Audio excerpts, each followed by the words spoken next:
time out. Isn't there a separate DNA though than the mother? Like, yes, from the father. Okay, yes, but it's not the father's DNA either. A new coding is created. Charlie, you are a blend of the two.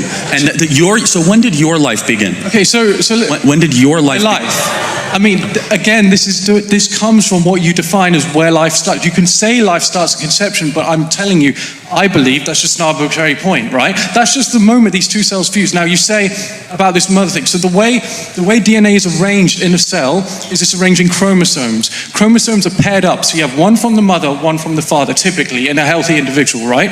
Now, you can take those maternal chromosomes out, and you can find that this is who the person's mother is, and you can do the same with the father.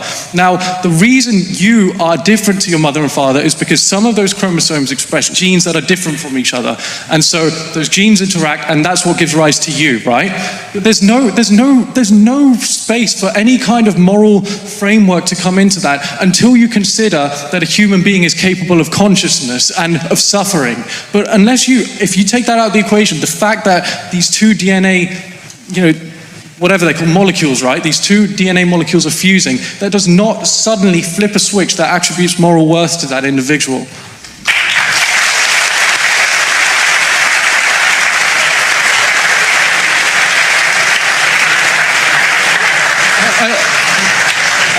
I mean, I'm just saying, I'm not trying to score points. Right, then, by what moral standard do you believe that?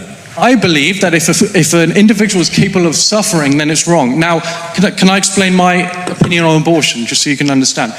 I would agree, as many reasonable people would, that at 9 months, it's unreasonable to expect someone to get an abortion, right? Unless you have some extreme circumstances. But for an elective abortion seems a bit radical to me.